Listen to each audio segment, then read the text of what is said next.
Ladies and gentlemen, now I know a few of you in the comment section have been asking for an updated global account tour for my big old blubbery whale account, and I was going through the receipts and finance this morning, and we've now spent about $37,000 on global 7 Deadly Sins, about $8,000 on the Japanese version as well, but this year we have made $60,000 playing 7 Deadly Sins, which means for my second channel side hobby, we are up $15,000, which in my opinion is a pretty good time, man. Like, you know, you pick up a side hobby, you get 15k, that is very, very far from a bad time.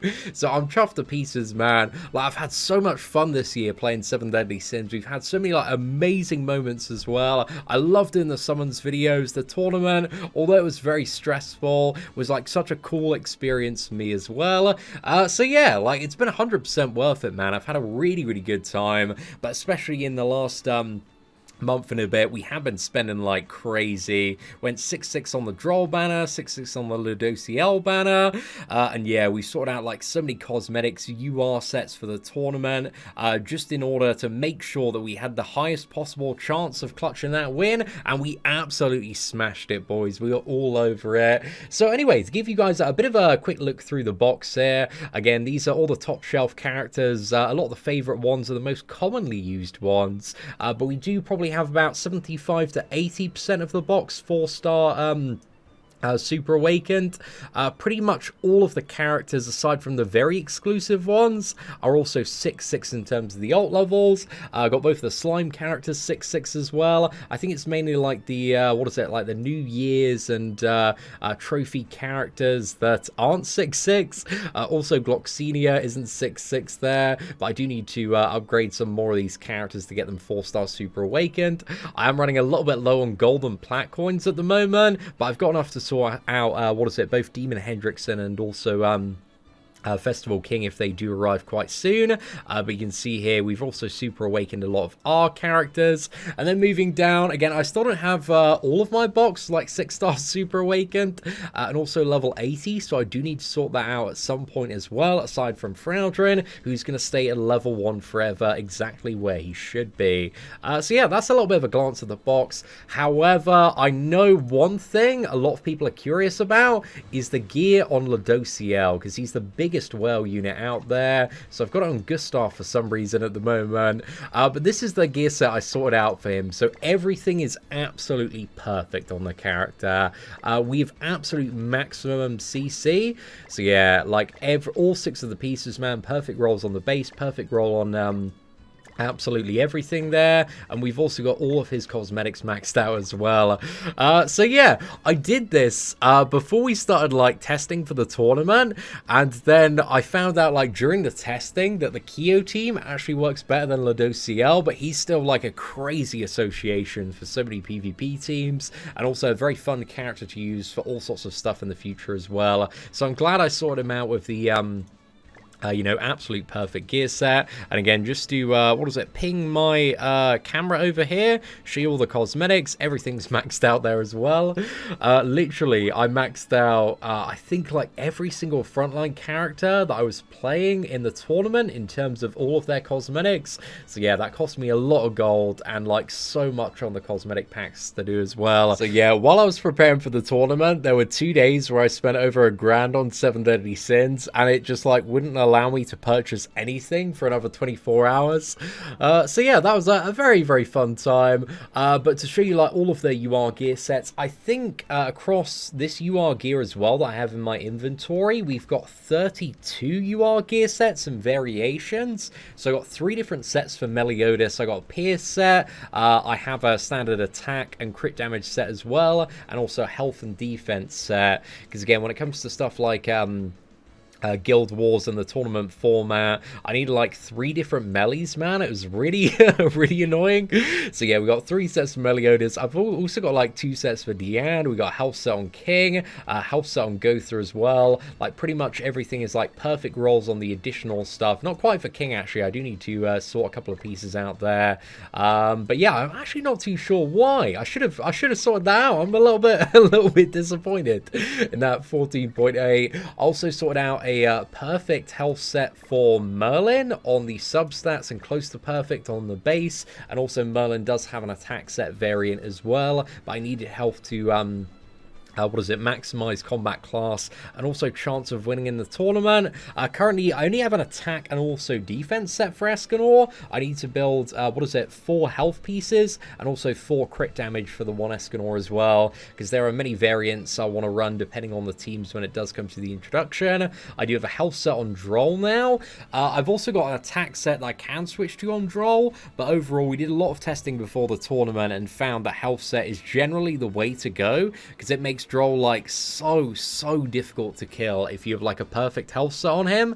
And yeah, all of his cosmetics are maxed as well. Derriere has a pretty spicy attack set. I actually need to build 2 crit damage pieces for her in order to maximize my score on the knighthood boss, because again, Derriere is kind of shifted to the sweaty strategy is you've got to fire off the ult and then the ult's got to crit as well. So those 2 crit damage pieces, if you do have Green Gotha and a Latte, are very important in order to maximize your score.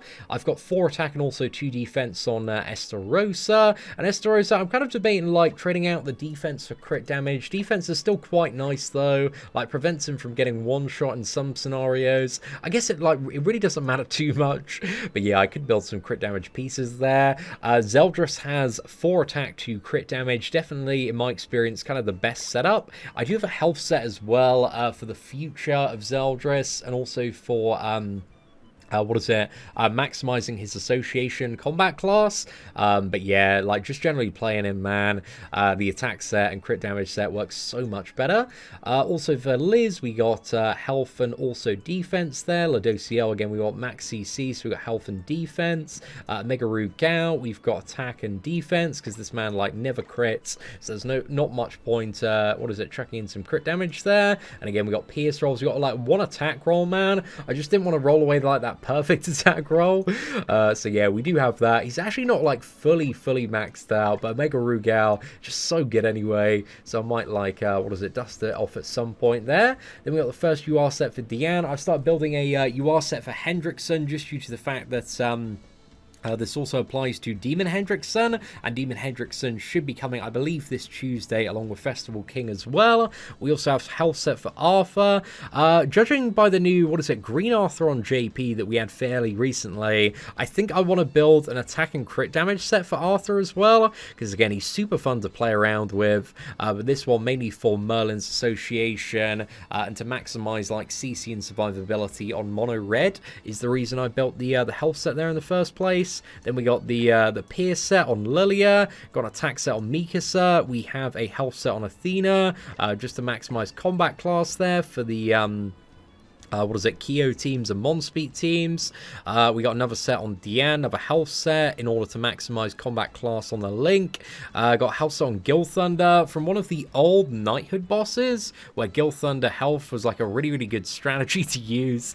Far from that since Derriere came out. But yeah, I still have that set, still occasionally use him as an association for various stuff. He's not really one of my top shelf ones, but I did use him as association, I think, for Gotha in the tournament there. We got a Pierce set on Hauser, attack set on Mai. Mai is so much fun to play. She doesn't really have a great attack set at the moment, but yeah, it's alright. She should, in all fairness, probably have crit damage in comparison to defense there. So yeah, I'm starting to value like crit damage a lot more, generally speaking, over units that can crit in comparison to defense there. We also have, whose set is this on? Oh, okay, we got Barn. We have a set for Barn. I built a set for Barn for the tournament, thinking that I was going to use Barn's association on Losfane Meliodas for the additional lifesteal, but I just ended up using Ladociel after I replaced Kyo on that team. So yeah, I did build a set, or start building a set for Barn. But you know, when Eastern comes out, or Purgatory Barn, this could be really good. We also have attack set on Monspeed there. We got crit damage and attack set on Levi, and also a set on Jericho as well. That should probably have some crit damage pieces engraved at some point in the future. So yeah, those are all the UR sets we've got. But now, just to give you a bit of a tour through some of the cosmetics, again, I've maxed them out on so many characters like Kyo. Absolutely everything is maxed there. You know, we had to upgrade some stuff from like SR, SSR, all the way to UR, so that tends to get a little bit expensive. Omega, I think I maxed out all of the damage stuff, again, just to maximize the general damage and pierce damage there. Like Goddess Liz, I believe, has absolutely everything maxed out. So yeah, we've spent like far too much gold and far too much money on those cosmetic packs. But I think it was really the, one of the larger expenses of getting super sweaty in that tournament. But for any character that I really like, I've just, you know, given this treatment of like fully maxing out all the cosmetics. Even got all the droll cosmetics maxed as well. So yeah, super whaley, man, going way too overboard there. And we've also done it for like King, Gotha, I think Merlin as well. Again, I was just looking for like every single advantage that I could possibly get in the tournament in order to maximize my chance of winning, so that I could score like massive gems for the boys. So yeah, that's pretty much a look at my account. Again, we currently have just over 5 million combat class as well, so I think we're in the top 10 on global. There is actually a lot more I could be doing as well to get like, oh, actually we're number 6 at the moment, so yeah. Above me is Rizzo, Chaotic, Hi-Rai, Chris and Ryu. So again, the people that I was training with for the tournament were my boy Rizzo, Chaotic, and Ryu. And Hi-Rai's a sick player as well. Dr. Doom, like, to be honest, man, most of like the top CC rankings are the big old blubbery boys from Zenith. So yeah, that's pretty good. I could probably like catch up to Ryu if I got like super sweaty. Sorry, Rizzo, if I got super sweaty on the box CC, because there's like a lot of stuff going down the roster that really isn't upgraded, and I also don't have like full sets on absolutely everybody, so we are missing like several 100,000 CC. To be honest, I think if I sorted out all the health pieces at the bottom and put full gear sets on everybody, I could probably get up to about 6 million with what I've got at the moment. Plus, I still don't have Blue Hellbrim. I didn't want to summon on that banner just due to the fact that you know, you get like 14 free summons, you got 2 copies guaranteed, very likely to get another couple, and he does appear like in lots of banners in the future. He's like a super common character, and he's really not that great from what I've seen so far. But I didn't actually personally test him on JP, so yeah, we might need to have a bit of a play around at some point. But like after all the wailing that I did getting prepared for the tournament, I was just like, no, I'm not too fussed about summoning on that banner, boys. I think we're going to give that one a skip, especially like at the start of next year. There's going to be so many good banners to summon on. We got like the Sariel Tarmiel banner, the one Escanor. I imagine Assault Meliodas is going to be very shortly after that as well. I kind of have this theory that they are backlogging content on the Japanese version to catch up, to wait until they've caught up with global, because the JP updates have been like very slow and very meaningless for the most part. So I think they're trying to like save a lot of the big stuff until both of the games sync and catch up, and I think that's one of the things that global have made very clear that they're trying to do. And I can totally see it from a business perspective from Netmarble, because obviously, you know, why do you want to pay like 2 development teams and 2 rollout teams to roll out, you know, the English and Japanese version that are doing, you know, constantly like 2 different things, where you can just pay like 1 unified team, kind of cut down on the cost there, and then just like translate it, you know, from Japanese to English. So I'm pretty sure that is what they are trying to do at the moment, and that's what they're going to be trying to pull off in the next like 3 to 6 months in Grand Cross. And I think overall that should be a really good thing if the Japanese developers are mainly in charge of the updates, because I feel like global have gotten better recently, but I feel like the Japanese developers are much more generous comparatively speaking. So if they're the ones that are rolling out the global updates and sending them over, and they're exactly the same as the Japanese version, then yeah, I think some really good stuff is going to be coming next year. But anyway, ladies and gentlemen, hopefully you'd enjoy today's 7 Deadly Sins global account tour. If you did, please do smash that like button, that'd be greatly appreciated. But aside from that, thank you all very much for watching. Take care, and I hope that you have an absolutely fantastic day.